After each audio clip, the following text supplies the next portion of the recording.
Tudo bom, alunos? Como estão vocês? Primeiranistas do NAP. Conforme eu tinha falado a vocês, nessa semana em que a gente conclui o primeiro semestre, nossa revisão vai ser feita com os testes que vocês receberam, não é? E eu pedi que vocês imprimissem para trabalhar com eles fisicamente, para a gente riscar, anotar. Claro, o nosso simulado está em cima dessa revisão. Então é importante que você tenha o papel impresso e a caneta para que a gente acompanhe isso daí. Muito bem. Alguns testes a gente já viu anteriormente e eu já comentei, mas sempre tem gente que esquece, gente que anda distraído, e aqueles que aprenderam, marcaram o gabarito certo, mas tiveram alguma dúvida e ainda tem, não é, uma certa, como é que a gente diria, medo não, uma certa dificuldade em marcar o gabarito, fica sempre em dúvida mas por que essa daqui não pode ser a resposta?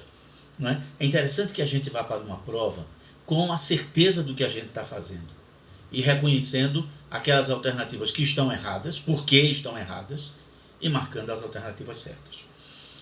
A primeira questão começa com 2 textos. O primeiro é de Burnet, é um filósofo francês. Não é? A Aurora da Filosofia Grega, não é? Isso daí é uma tradução de um texto, do texto francês, para a nossa língua, para o português, feito pela PUC, pela Pontifícia Universidade Católica do Rio de Janeiro, uma das melhores universidades particulares do Brasil. Anaxímenes de Mileto disse que o ar é o elemento original de tudo que existe. Existiu e existirá. E que outras coisas provêm de sua descendência, quer dizer, provém das transformações do ar, pneumatos, em grego. Quando o ar se dilata, transforma-se em fogo, ao passo que os ventos são ar condensado. As nuvens formam-se a partir do ar por filtragem, e ainda mais condensadas, transformam-se em água. A água mais condensada ainda transforma-se em terra, e quando condensada ao máximo possível, transforma-se em pedras, em rochas. É claro que, para nós, essa teoria não tem mais validade. Mas você está percebendo, ele quer dar uma explicação onde não entrem deuses, magia, mágica, sobrenatural. Pronto. Eu estou diante de um filósofo cosmológico que procura um arquê, uma substância, um elemento que esteja presente na física, na natureza e em todo lugar do cosmos, do universo. Texto 2. Basílio Magno, filósofo medieval, escreveu o seguinte: Deus, como criador de todas as coisas, está no princípio do mundo e dos tempos. Quão parcas de conteúdo se nos apresentam, em face dessa concepção, as especulações contraditórias dos filósofos, para os quais o mundo se origina, ou de algum dos 4 elementos, como ensinam os jônios, ou dos átomos, como julga Demócrito. Na verdade, dão a impressão de querer ancorar o mundo numa teia de aranha, que parece ser uma como é que se diz, um suporte frágil. Essa é a ideia de Basílio da Gama, filósofo medieval, cristão, óbvio. Isso está no livro escrito por Ernest Gilson e Paul Boerner, História da Filosofia Cristã, também uma tradução, São Paulo, editora Vozes, uma das editoras mais importantes do Brasil. Filósofos de diversos tempos históricos desenvolveram teses para explicar a origem do universo, a partir de uma explicação racional. Você já está vendo que Basílio Magno atribui a um Deus criador, ao sobrenatural, a criação do universo, do cosmos, a existência da physis, a natureza, e não há substância original, não existe arquê, porque Deus fez tudo do jeito que já é, hoje. Portanto, não há evolução. As teses de Anaxímenes, filósofo grego antigo da escola jônica, e de Basílio, filósofo medieval, têm em comum na sua fundamentação teorias que postulavam um princípio originário para o mundo. Ambos querem explicar a origem do mundo. Um de forma racional, Anaxímenes, e outro de forma sobrenatural, que é Basílio. Letra A, baseados nas ciências da natureza, elas nem existiam ainda. Refutavam as teorias dos filósofos da religião. Anaxímenes, sim. Basílio, não. Tinham origem nos mitos, de jeito nenhum.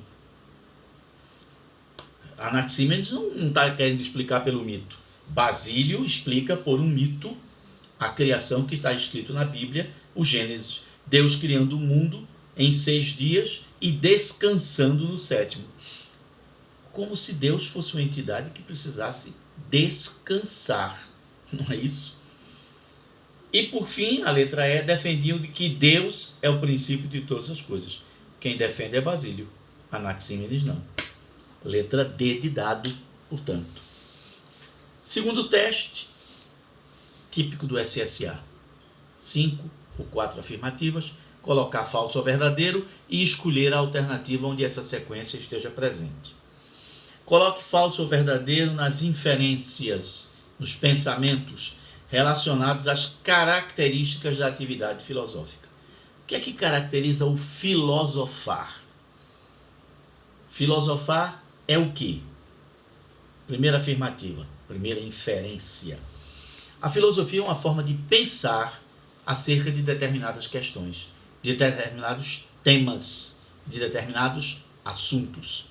A característica fundamental da filosofia é o uso de argumentos lógicos. Lembre que a palavra logein em grego é razão. Argumentos lógicos são argumentos racionais. Os filósofos analisam e esclarecem, clarificam, iluminam determinados conceitos. Normalmente, quando a gente fala, mas isso é uma injustiça, a pergunta do filósofo é, o que é justiça? Primeiro eu tenho que definir o que é justiça, para depois definir o que não é justiça. E aí o pensamento comum, o senso comum se complica. Porque muitas vezes a gente diz uma palavra sem saber exatamente o significado dela. E por isso a gente erra quando emite uma opinião. Porque a gente não sabe o que significa a palavra que a gente está usando. Por isso a filosofia deixa claro o que significa cada termo, para que a gente possa raciocinar em cima de algo que seja universal, aceito por todos. Os filósofos ocupam-se de questões, de assuntos acerca da religião, filosofia da religião, da política, filosofia política, da arte, estética, parte da filosofia que estuda os valores referentes à arte e à beleza, dentre outras questões, dentre outros assuntos, que podemos chamar vagamente de o sentido da vida. Exato, aquelas 3 perguntas básicas: quem somos, de onde viemos e para onde vamos. Letra F, a filosofia, letra F não, desculpe, a quarta inferência. A filosofia é uma ciência? É. Da mesma forma que a biologia? Não. A biologia usa métodos que a filosofia jamais pode usar. A biologia usa, por exemplo, a indução, né? Fazendo experimentos. A filosofia não faz experimentos. Então não é. Isso é falso. A radicalidade, particularidade e visão de conjunto são características fundamentais da reflexão histórica. Radicalidade ou seja, a filosofia vai até a raiz da questão, as origens daquele problema. Particularidade é aquilo que tem relação com uma parte do todo. Não é universal, não é generalizante. Particular é o que atinge uma parte dos brasileiros. Por exemplo, a concentração de renda no nosso país é uma coisa brutal, desigual. Uns com tantos, outros sem nada. Então, quando eu falo sobre o mercado de consumo de automóveis de luxo, cresceu em nosso país cerca de 17%, né, no ano da pandemia. Essa informação tem interesse para quem? Para os 214 milhões de brasileiros? Não. Então, esse assunto não é um assunto para a filosofia. O assunto para a filosofia é saber por que existe a desigualdade. Porque ela atinge a todos, ou atinge a maioria. Pronto. Então, particularidade não é uma característica do pensamento filosófico. Radicalidade, sim. Visão de conjunto. O que interessa aos ricos não interessa a todos os brasileiros. O que interessa aos ricos do Brasil não interessa a todos os brasileiros.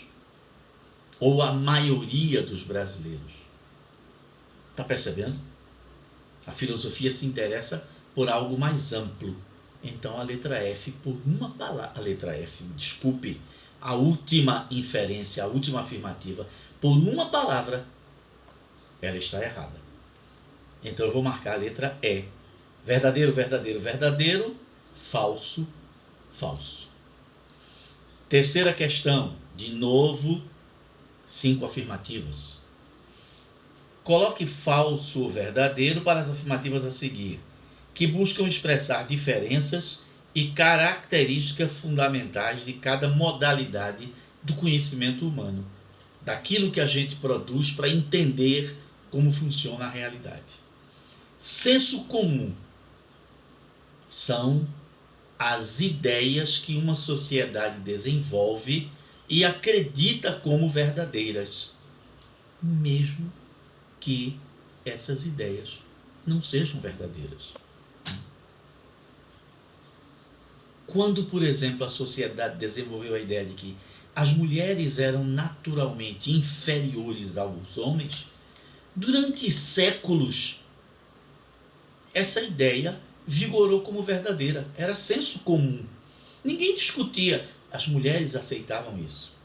Até que em algum momento, principalmente a partir do século XIX, não é? Algumas mulheres resolveram mostrar que a coisa não era assim. Que mulheres e homens eram iguais. Intelectualmente, biologicamente, pá.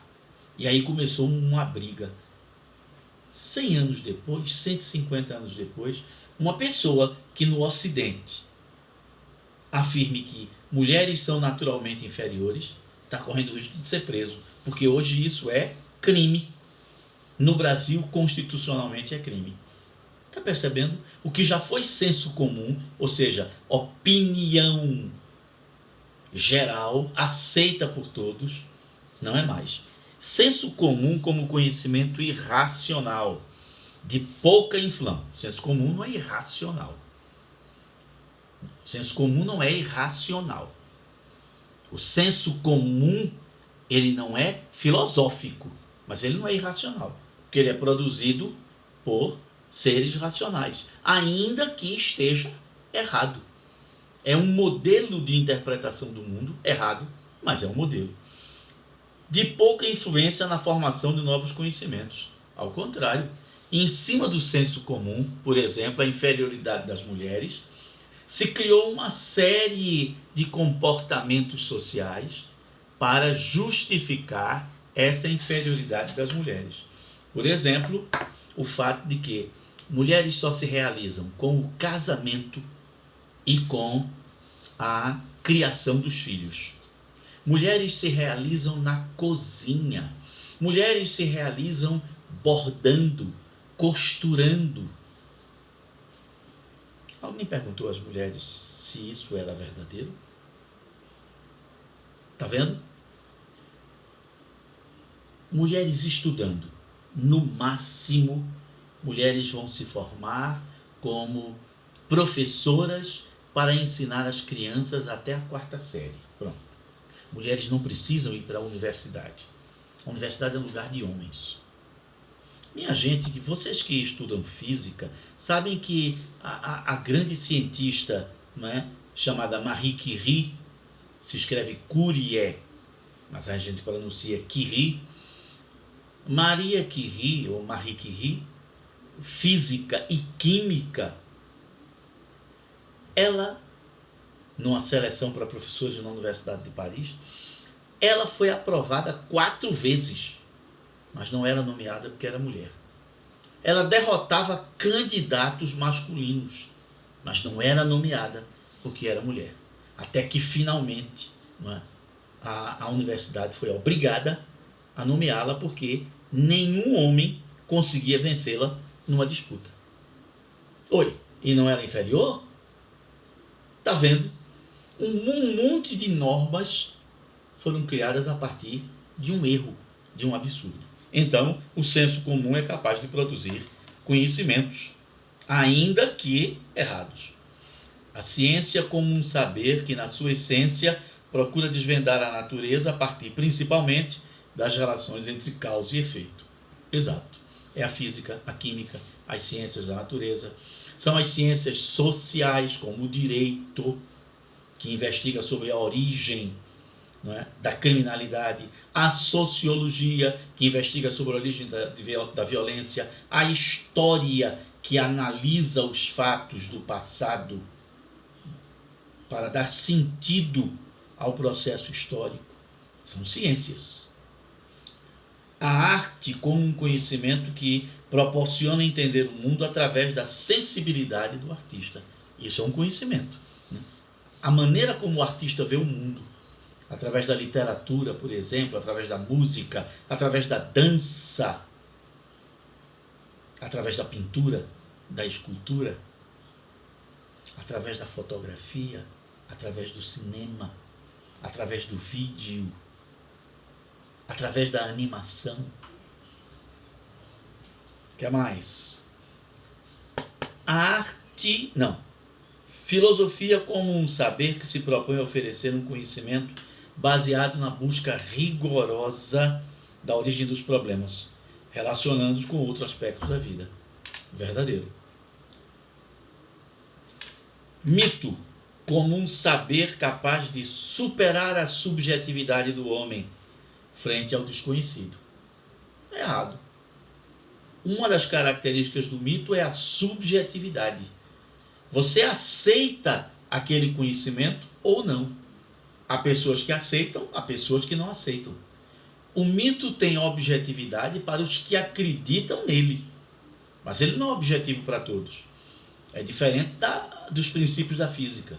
Todo corpo solto no espaço tende a cair sob a ação da gravidade. Eu não acredito nisso. Eu duvido. Sobe num prédio, 15º andar e pula, para ver o que vai acontecer. Se a tua subjetividade vai fazer desaparecer a lei da física. De jeito nenhum. Então eu tenho a primeira falsa, as 3 seguintes verdadeiras e a última falsa. Para onde é que eu vou? Assinalando a correta. Letra A. A primeira, letra A. Para a questão 3. Questão 4. Leia o texto a seguir. Sim. Bem, primeiro nasceu o caos, depois também a terra de amplo seio. De todos, sede resvalável sempre dos mortais, que tem a cabeça do Olimpo nevado, e o Tártaro, é uma montanha, nevoento, coberto de nuvens, ao fundo do chão de amplas vias, planície, onde estão os caminhos. E Eros, o mais belo entre os deuses imortais. Está na cara que isso é um texto mítico, não é? Primeiro nasceu o caos.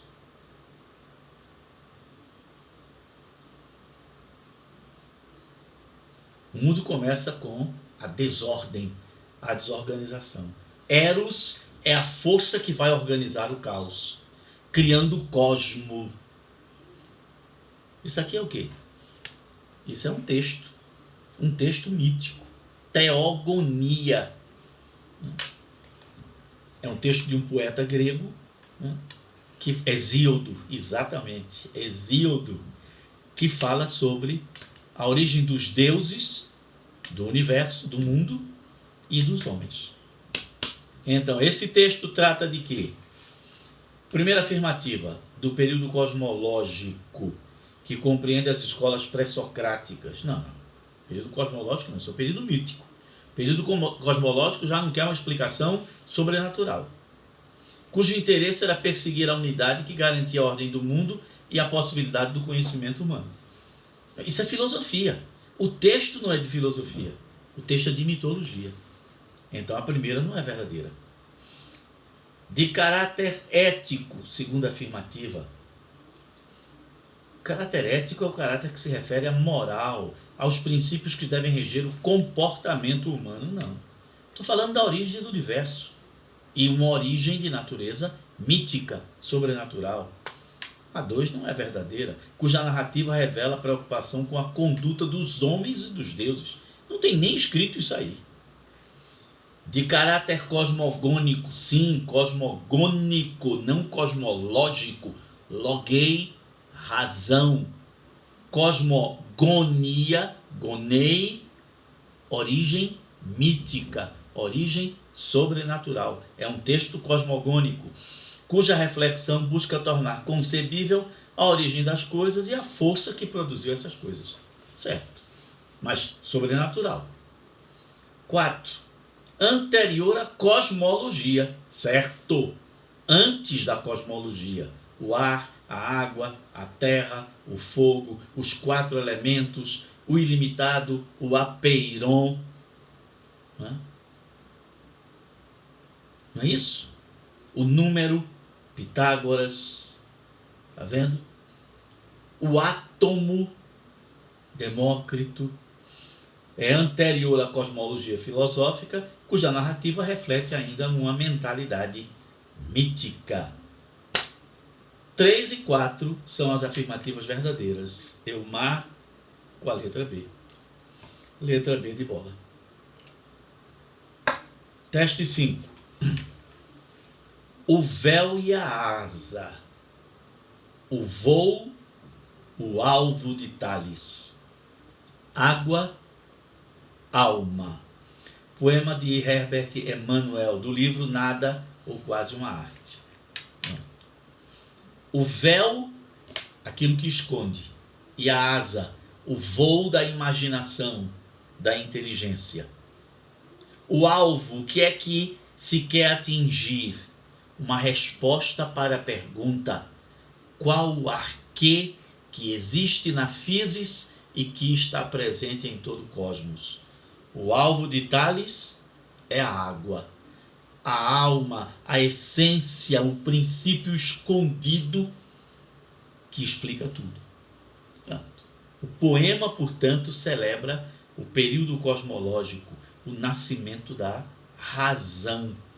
O poema faz referências explícitas a um filósofo pré-socrático, Tales de Mileto. Na história da filosofia, entende-se por pré-socráticos aqueles filósofos que antecederam Sócrates, ou cosmológicos. Entre as alternativas abaixo, assinale a que contém somente filósofos pré-socráticos. Letra A. Tales de Mileto, certo. Santo Agostinho é medieval. Heráclito está certo. Santo Agostinho mata A alternativa A não pode ser. Letra B, Parmênides é. Anaximandro também. Heráclito também. Parece que a resposta é a letra B. Parmênides, letra C. Pitágoras, sim, também pré-socrático. Aristóteles é filósofo do período sistemático ou ou socrático, como também se chama. Anaxágoras é pré-socrático. Platão não é. Demócrito é. Mas Platão não é. Platão estraga a alternativa D. Anaxímenes, Xenófanes, a gente não estudou esse, mas ele é pré-socrático. Boécio não é. Boécio é medieval. É o último, aliás, ele é filósofo, o último filósofo do período clássico, mas do período helenístico, e o considerado o primeiro filósofo do período medieval. Ele vai influenciar muito os padres da igreja cristã, né? Apesar de ele mesmo não ser cristão. Mas os estudos dele sobre lógica vão influenciar os pensadores cristãos. Letra B é a alternativa que tem todos os filósofos do período pré-socrático. Lembremos a figura de Sócrates. Dizem que era um homem feio, mas quando falava, exercia um estranho fascínio. As pessoas esqueciam a feiura dele e se concentravam nas coisas bonitas que ele dizia. Podemos atribuir a Sócrates duas maneiras de se chegar ao conhecimento. Essas duas maneiras são denominadas, dois pontos, que a gente não precisa escrever, não é?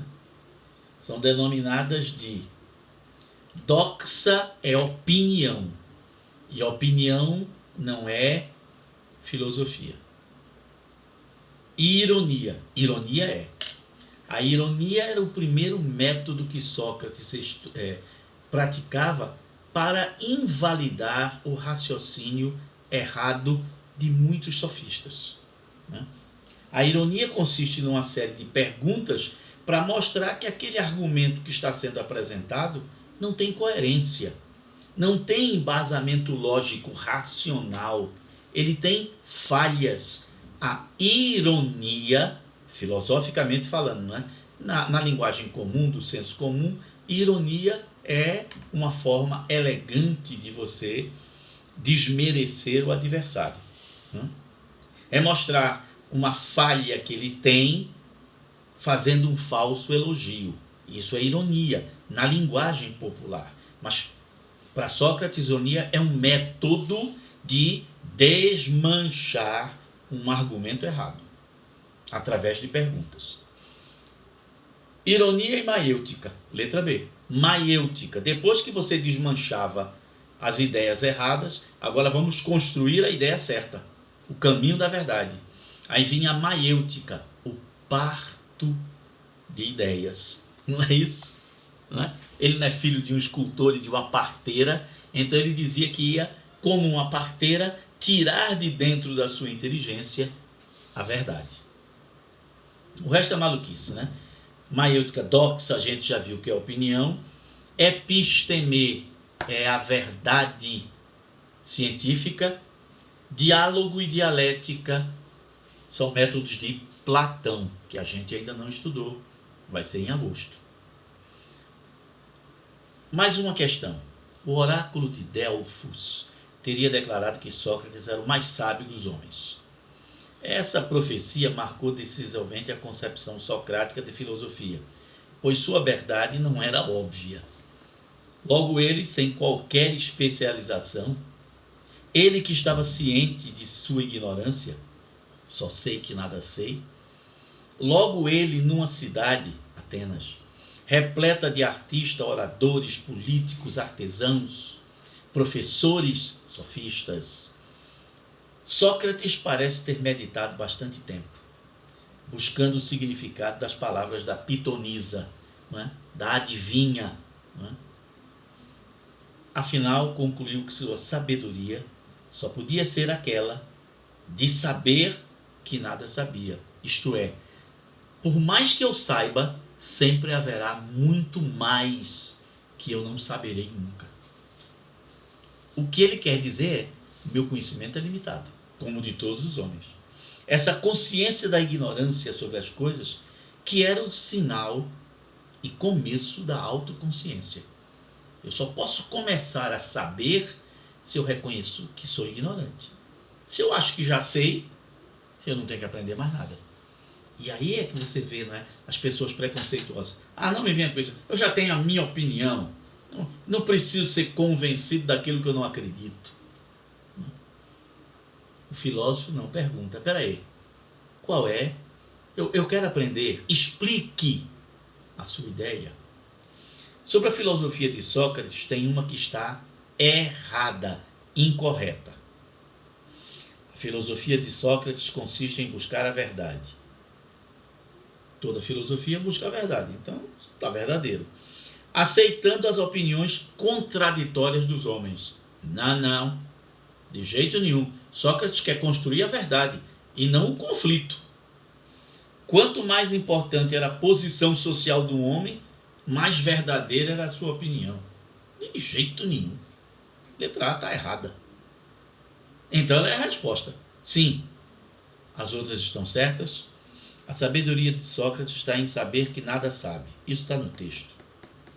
Enquanto os homens em geral estão impregnados de preconceitos e de noções erradas e não se dão conta disso.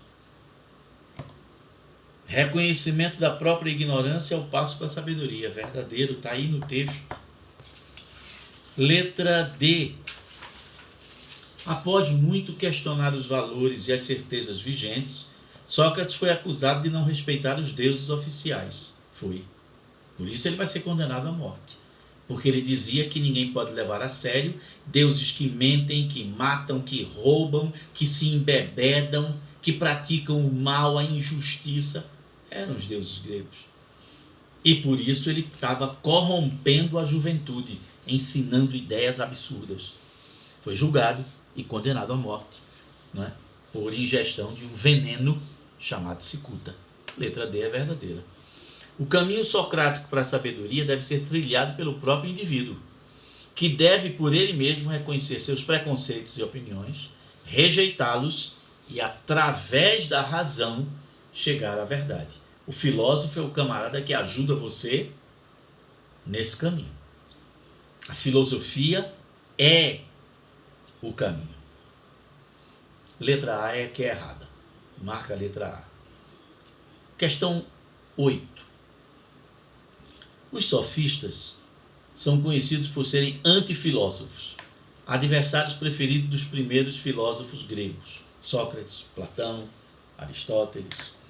Entre as acusações a eles endereçadas estavam que aboliram o critério, porque afirmam que todas as aparências e todas as opiniões são verdadeiras, e que a verdade é algo relativo, pois que tudo o que é aparência ou opinião para o indivíduo existe verdadeiramente para ele.